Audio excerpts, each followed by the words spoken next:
Kemarin kita sudah membaca ayat Al-Quran tentang kejujuran, pentingnya jujur dan bersama orang-orang yang jujur, karena kejujuran akan menularkan kepada orang yang bersamanya.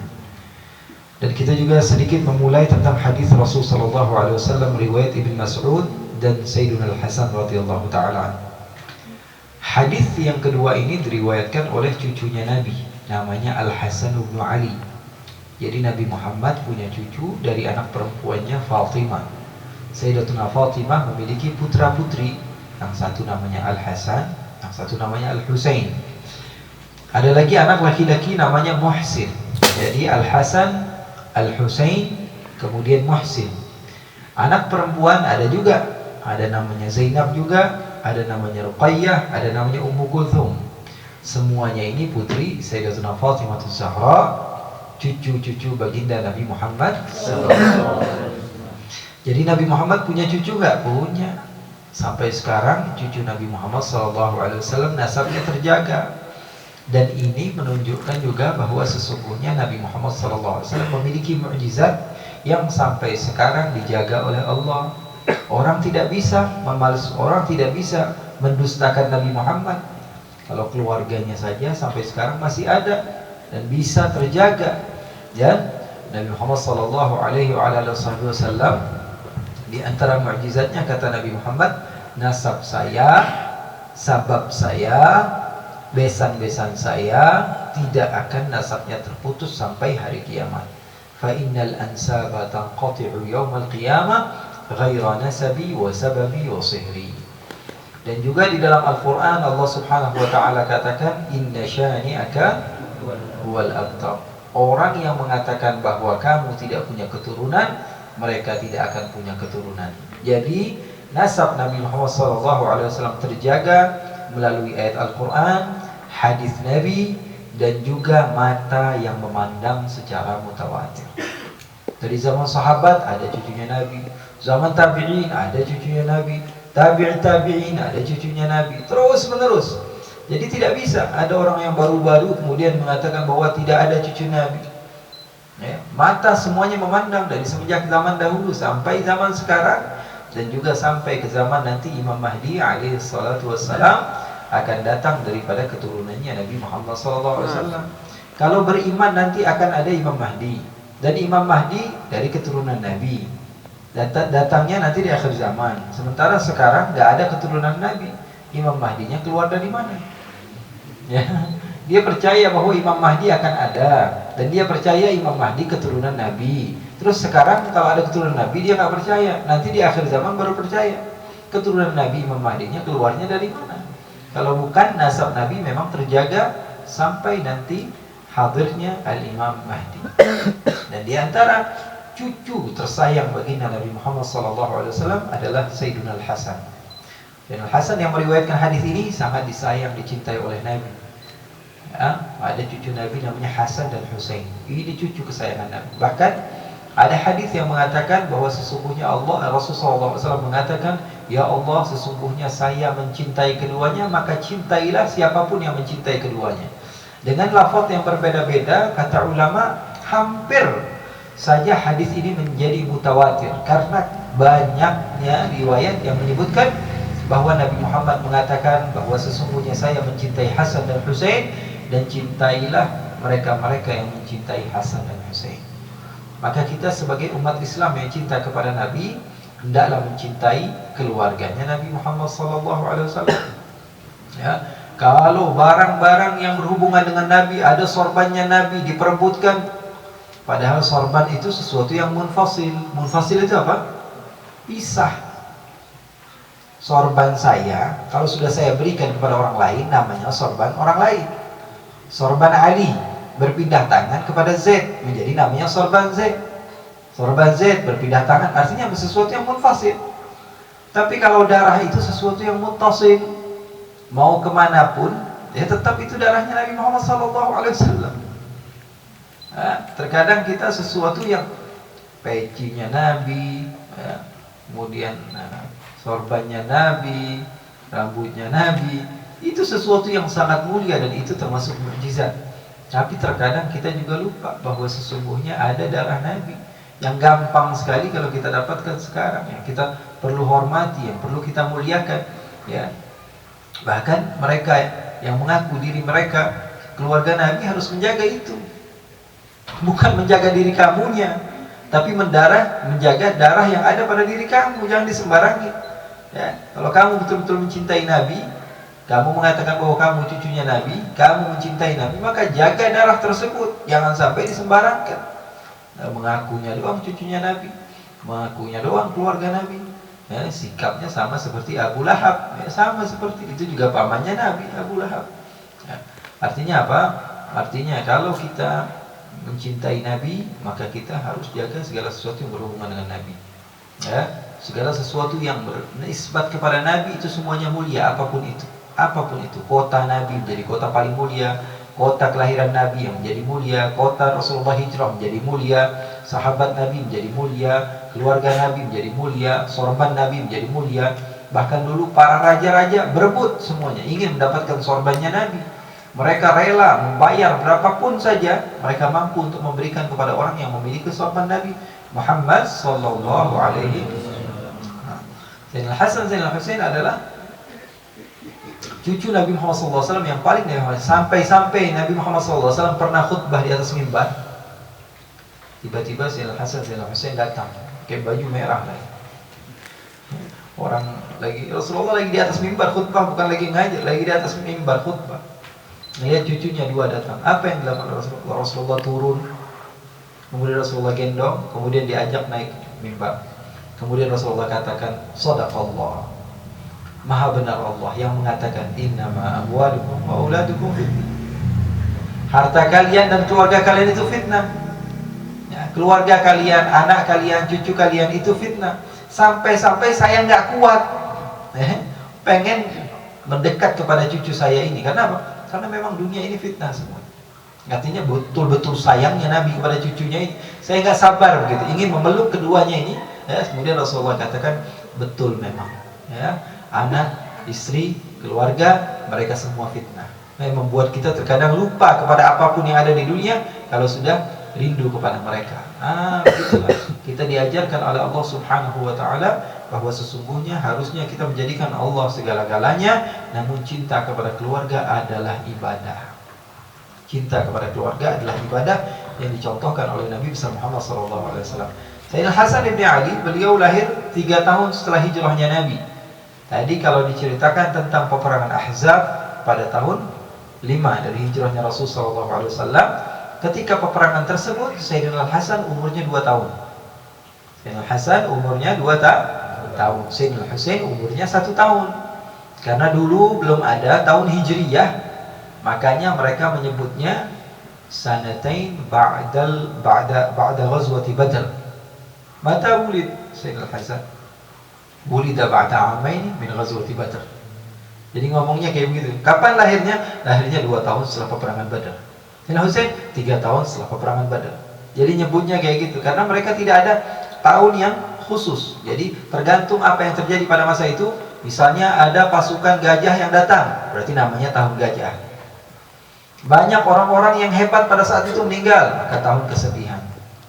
Ada lagi tahun di situ terjadi kesepakatan antara orang-orang yang bernama Fadl, maka dinamakan Amul Fudul. Ya. Terjadi juga peperangan yang menyampaikan seseorang kepada kefasikan, maka dinamakan Amul Fijar. Karena ada peperangan Fijar juga pada saat itu. Pokoknya apa yang terjadi pada saat itu, maka dinamakan tahun itu seperti tahun itu. Nah, bayangkan kalau Sayyidina Umar ketika itu belum bermusyawarah untuk meletakkan tahun khusus bagi umat Islam. Mungkin tiap tahun kita berubah-ubah. Ini tahun apa? Tahun 2000, misalnya tahun 1400 sekian dulu.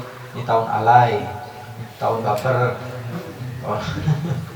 Ya, kita punya tahun-tahun sendiri. Kenapa? Karena ada beberapa kata yang terkenal pada saat itu, maka kita namakan tahun-tahun itu. Tapi alhamdulillahnya Sayyidina Umar inisiatif mengumpulkan orang-orang pintar pada masa itu. Kita umat Islam harus punya tahun sendiri. Kira-kira kita mulai dari kapan? Ya, dari Rasulullah lahir, atau dari Rasulullah jadi Nabi, atau dari Rasulullah SAW hijrah. Opsinya ada 3. Mana yang kita pilih? Apakah dari Nabi lahir, ataukah dari Nabi Muhammad SAW menjadi Nabi, ataukah ketika Rasulullah SAW hijrah? Akhirnya mereka sepakat untuk memilih ketika Nabi Muhammad SAW hijrah, karena hijrah itu yufarriqu baina da'wati wa daulah. Karena adanya hijrah itu membedakan antara fase dakwah dengan fase daulah. Sudah berdiri sendiri, ya, agama kita memiliki kerajaan sendiri di kota Madinah atau pengikut dan tempat markas umat Islam, sehingga dimulailah dari hijrah. Dan dimulainya bulan Muharram, bukan di bulan Rabiul Awal, karena sebagian mengatakan bahwa Nabi Muhammad SAW sudah berniat untuk hijrah dari bulan Muharram, walaupun hijrahnya pada bulan Rabiul Awal. Dan tidak ada yang mengatakan bahwa Nabi Muhammad hijrah bulan Muharram, tidak ada. Tapi hijrahnya pada bulan Rabiul Awal. Bulan Muharram, bulan Safar persiapan untuk hijrah, dan bulan Rabiul Awal Nabi Muhammad SAW berhijrah. Maka setelah adanya kesepakatan Sayyidina Umar, dinamakanlah tahun hijrah. Tahun pertama tahun hijrah. Setelah itu baru kapan Sayyidina Hasan lahir? Sayyidina Hasan lahir tahun ketiga dari Hijriyah. Kapan terjadinya peperangan Uhud? Tahun ketiga dari Hijriyah. Kapan? Tahun kedua dari Hijriyah atau tahun ketiga dari Hijriyah. Kapan terjadinya peperangan Khandaq atau Ghazwatul Ahzab? Tahun kelima. Bani Mustalik tahun kelima. Kemudian kapan terjadi peperangan Khaybar? Tahun ke-6. Dia mengatakan tahun ke-7. Mulai dihitung tuh. Kapan terjadi Sulhul Hudaybiyah? Tahun ke-7. Kapan Umratul Qadha? Kapan Fathu Makkah? Pada tahun ke-8. Kapan peperangan Taif? Pada tahun ke-9. Kapan wafatnya Rasulullah SAW? Pada tahun ke-10. 10 dari hijrah berarti umur Rasulullah SAW 63 tahun. Jadi itu, ya, asal mula dinamakan tahun hijrah. Sampai sekarang sudah tahun 1000. Berarti dari masa hijrahnya Nabi sudah 1443. Hah? 1400? 1000? Hah? Iya, berarti umur Sayyidina Hasan sekarang sudah berapa? Tambah 3 tahun. Ya, begitulah, ya. Pokoknya Sayyidina Hasan sudah begitu tahun. Dan Sayyidina Hasan Ibni Ali bin Abi Thalib dia sangat dicintai oleh Nabi Muhammad SAW. Dan beliau ini ada sebagian disebutkan di dalam kitab Siyar A'lam Nubala bahwa beliau ini dari atas kepala sampai pusarnya mirip Rasulullah SAW. Sementara Sayyidina Husain dari pusar sampai ke kaki sampai ujung mirip Rasulullah SAW. Jadi ada yang kuat jalannya, sikapnya, ikutin Rasulullah SAW. Ada yang lagi yang wajahnya, fisiknya nampak seperti Rasulullah SAW. Bahkan Abu Hurairah mengatakan, tidaklah aku melihat Hasan kecuali menetes air mataku, menetes air mata dari kedua mataku. Kenapa? Tidak melihat beliau kecuali ingat kepada Nabi besar Muhammad SAW. Karena Sayyidina Abu Hurairah umurnya panjang, ya, Abu Hurairah umurnya panjang, dan melihat kepada Sayyidina Hasan, ya, beliau teringat kepada Nabi besar Muhammad SAW. Dan Hasan banyak nikahnya, sampai dikatakan lebih dari 70 istri, ya. Dan sampai Sayyidina Ali pernah naik mimbar bilang, la tuzawwiju Hasana, jangan kalian nikahkan putri-putri kalian dengan Hasan putraku. Sampai Sayyidina Ali marah sama orang-orang yang ada di Kufah gitu. Dikit-dikit anak perempuannya dikasih ke Sayyidina Hasan, anak perempuannya dikasih ke Sayyidina Hasan. Tampannya luar biasa. Orang-orang juga pengen cucunya Nabi. Ya, saya orang biasa punya cucu, ya, punya mantu cucunya Nabi, berarti cucu saya siapa? Nasabnya ke Nabi Muhammad SAW. Ya, masa cucu saya di surga kemudian nggak manggil saya, engkong kemari dong satu rombongan sama saya, ya, kan cucunya anaknya Nabi Muhammad SAW. Mahram sama Nabi Muhammad, nggak mungkin dia lupa sama engkongnya. Walaupun dari sebelah ibu, ya pasti dia menganggap ini adalah kakeknya saya. Ya, makanya orang-orang berebut ingin menjadi istri Sayyidina Hasan atau menjadi mertua Sayyidina Hasan ini Abi. Sampai Sayyidina Ali bilang, la tuzawwiju Hasana, nggak boleh, ada kosong sedikit, langsung dinikahkan kepada Sayyidina Hasan ini Ali bin Abi Thalib radhiyallahu ta'ala. Nah, mereka niat nikahnya baik. Kalau kita sekarang niat nikahnya, ya, untuk hal-hal yang tidak baik, ya, untuk hal-hal yang tidak baik. Kalau orang-orang terdahulu Mereka di dalam ibadah itu niatnya baik, kalau kita enggak. Ya, kalau kita mungkin ada hal-hal yang lainnya. Sayyidina Hasan bin Ali bin Abi Thalib juga beliau meriwayatkan hadis Nabi Muhammad SAW. Di antaranya hadis tentang apa? Tentang sidik, kejujuran.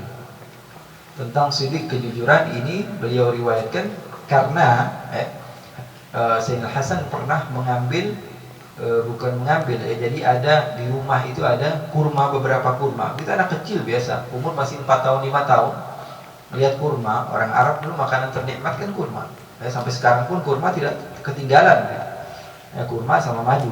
Kalau kurma bisa beli tempat-tempat, kalau madu banyak bisa jualan.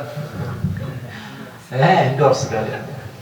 Kurma madu asli Yaman, madu terbaik. Oh, kurma di sebelah kanan jual kurma masih. Masya Allah, ada komplit di kurma sama madu. Masya Allah, tabarakallah. Orang-orang pada masa itu, kalau kahwa enggak, ini tukang kahwa. Kahwa haram. Ya, ada terkadang di dalam nusus al-kahwa haram, kopi haram. Karena kahwa pada masa dahulu, kahwa, cari di lughah Arabiyah, kahwa itu salah satu nama khamr. Salah satu nama minuman keras. Makanya ulama terdahulu menulis kopi itu haram. Tapi yang dimaksud bukan kopi, tapi apa? Minuman keras. Nah, ini orang baru-baru belajar tiba-tiba datang ke kampung-kampung bilang kopi haram. Ini ada dalilnya ini kalau nggak percaya. Ini hadis Nabi ini bilang kopi haram, qahwa, cari bahasa Arab artinya qahwa. Kopi haram, intibahlul. Terkadang memahami teks hadis tapi tidak memahami arti hadis. Makanya setiap masa itu memiliki makna yang berbeda walaupun katanya sama. Seperti yang Sayyidul Walid Al-Hawabullah bin Harun katakan, sering beliau katakan kata mirwahah. Mirwahah itu apa? Kipas angin. Untuk zaman sekarang artinya kipas angin. Tapi orang yang hidup 500 tahun yang lalu, kalau dikatakan santri duduk di bawah kipas angin, yang ada di dalam pikiran mereka bukan kipas angin yang berputar pakai dicolokin, bukan. Tapi ada hamba sahaya yang naik di atas loteng kemudian ngipas-ngipas. Iya. Karena mirwaha artinya begitu. Jadi setiap tahun, ya kalau ada teks, artikanlah sesuai dengan apa yang ada keadaan sekarang. Nggak bisa disamakan. Wah, kami pengikut Nabi harus sesuai dengan apa yang dikatakan Nabi. Nggak bisa. Nggak bisa. Kalau betul-betul seperti tadi, jauh nggak? Ada teks dalil yang mengatakan kopi haram. Padahal bukan kopi itu yang dimaksud, tapi minuman keras. Minuman keras di antara salah satu namanya kopi. Kopi ini sudah berubah menjadi nama yang lain. Ada mouse. Kamu takut gak ada mouse di rumah? Ya gak takut lah. Mouse kayak di komputer ada mouse. Tapi orang barat mouse itu artinya apa? Tikus ada di rumahnya. Takut sebagian orang ada tikus. Artinya bahasa yang sama dengan pengertian yang berbeda. Enggak, pokoknya mouse yang itu yang dimaksud adalah ya mouse kalau basah terus dia membawa najis maka dia najis. Padahal yang dimaksud mouse-nya ini ya basah kena kopi misalnya, ada apa? Gak bisa. Nggak bisa. Jadi kopi yang ada di Habib Muhammad itu adalah kopi yang halal. Ya, kahwanya nggak jadi haram. Ya, tapi ini kahwa yang halal. Ini kenapa jadi jualan ini? Siapa lagi yang jualan ini? Ala kulli hal, Sayyidina Hasan di rumahnya itu ada kurma. Rumah Nabi ada kurma. Beberapa kurma itu dikumpulkan untuk dibagi-bagikan. Masalah. Jadi orang-orang mengumpulkan kurma di rumah Nabi Muhammad SAW, kemudian dibagi-bagikan. Itu kan baik seperti itu. Ya, berbagi, ngumpulin. Nabi Muhammad begitu loh. Saya kan nggak mampu jadi orang baik, kumpulin orang lain biar mereka jadi baik, kamu dapat pahalanya. Tapi kan saya nggak bisa setiap hari belajar segala macam. Ajak orang, siapa tahu orang lain tersebut tertarik dengan pelajaran tersebut, dia istiqomah, kamu nggak, duduk di rumah nyantai, rekening pahala masuk terus, kan begitu. Enak jadi manusia kan begitu. Saya nggak bisa. Nabi Muhammad SAW, Salman Al-Farisi, pengen bebas ya Rasulullah, pengen masuk Islam, tapi ada syaratnya, harus apa? Harus bebas dulu. Apa yang dilakukan oleh Nabi? Siapa yang punya uang? Saya punya, saya kumpulin semuanya. Kalau Nabi Muhammad SAW meminta kepada Allah sendiri bisa, tapi Nabi Muhammad mengajarkan, ayo bareng-bareng kita patungan, bantu ya saudara kamu biar dia bisa masuk Islam. Kemudian dikumpulkan uang, kemudian diberikan atau diserahkan kepada Salman Al-Farisi yang ingin bebas ketika itu. Jadi Sayyidina Hasan makan apa? Lihat aja umuran Abudi. Kadang-kadang ada tamu di sini atau pengajian nih, ini lagi nggak ada ini aja nih, apa kue apa namanya biasanya bolu. Kalau ada bolu di sini datang semua makan satu. Biasa, mereka sudah terbiasa. Ya ada makanan dianggap itu milik mereka. Selagi di rumah mereka ini milik mereka semua. Dan Hasan masih kecil umur 5 tahun. Lihat ada korma diambil dimakan. Nabi Muhammad ngelihat dari mana ini? Dari korma sodaqah diambil sama Nabi Muhammad, dicolok-colok. Kata Rasulullah. Kata Rasulullah. Keluarkan. Setelah itu dimasukkan sampai ludah Rasulullah SAW masuk ke ludahnya Sayyidina Hasan. Oh, masya Allah. Masuk ke ludah Sayyidina Hasan kemudian dikeluarkan. Kemudian Rasulullah ajarkan. Kata Nabi Muhammad SAW kepada Sayyidina Hasan, "Da'ma yaribuka ila ma la yaribuk. Fa inna sidqa tuma'ninatun wal kadhiba riyah."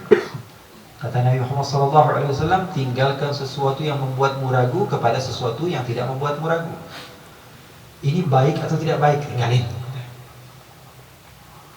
Ini bagus enggak ya, tinggalin. Mi'yarnya, patokan tinggalin enggak tinggalin adalah dengan kebaikan. Kira-kira saya ini udah bisa nimbang belum? Belum bisa nimbang, tanya guru. Yang bilang tinggalin enggak tinggalin adalah guru, jangan kamu.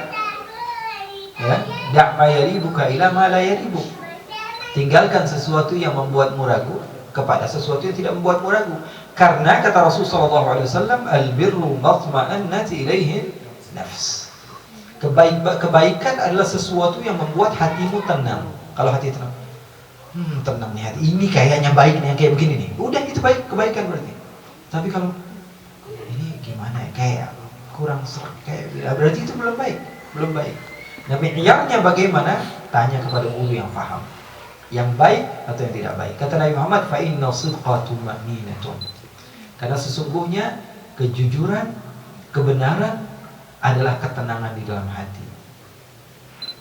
Ya Allah, tenang banget hati saya sekarang, mulai paham. Itu kebenaran. Ya Allah, semakin belajar, semakin pengen nyalahin orang lain, semakin menganggap orang lain semuanya jahat, semakin pengen merubah semua alam dalam waktu 1 detik. Pokoknya semua orang harus jadi orang baik. Akhirnya semuanya ditarik. Yang nggak mau ke masjid ditarik semua ke kanan ke kiri. Ayo masuk. Kebaikan bukan? Ya, baik-baik. Agama Islam itu agama santuy. Agama nyantai teman-teman, yang online atau offline semuanya. Agama Islam itu agama paling enak. Di dunia enak, di akhirat enak. Gak ada paksaan sama sekali. La yukallifullahu nafsan illa wus'aha. Ya, apalagi urusan orang lain ya ada. Kamu tidak dimintai oleh Allah Subhanahu wa taala pertanggungjawaban dari orang lain kecuali apa? Sesuatu yang memang betul-betul wajib. Fardu kifayah sudah dikasih tahu 1 orang sudah cukup. Artinya apa? Artinya udah ada kebaikan di situ. Enggak. Ini enggak. Nanti kalau teman saya bohong gimana? Saya yang lapor semua. Enggak, teman kamu yang bohong, dia yang dosa, kamu enggak. Kamu tidak ditanya oleh Allah Subhanahu wa taala tentang kesalahan orang lain, tapi kesalahan kamu kepada orang lain itu yang akan ditanya oleh Allah. Nah, terkadang kita pengen semua orang menjadi baik tapi dengan cara yang salah, hasilnya jadi salah. Ya, walaupun keinginan kamu untuk menjadikan orang lain baik, tapi dengan cara yang salah tidak akan pernah benar. Tidak akan pernah. Karena Nabi Muhammad katakan fa inna sidqa tuma'ninatun. Kedustaan itu kapan? Ketika kamu mulai ragu, ini benar nggak sih? Ini benar nggak sih? Ya, kalau sudah mulai ada, ya Allah kayaknya saya nggak yakin nih yang ini benar. Kok. Oh, ya, sudah mulai ada lau lim kaif qawlu dzil hamam. Itu perkataan orang bodoh. Lau ya'tarid 'ala Allah alladhi khalaq fardhu wa fariidha was-sukhut haram wal qulnu raha wa tama' junun. Oleh karena itu, ya, Sayyidina Hasan meriwayatkan hadis ini, beliau katakan da'ma yaribuka ila ma la yaribuk. Tinggalkan sesuatu yang membuatmu ragu kepada sesuatu. Tapi udah pernah aku yang lakuin yang membuat saya ragu, tinggalin. Ya, tinggalin.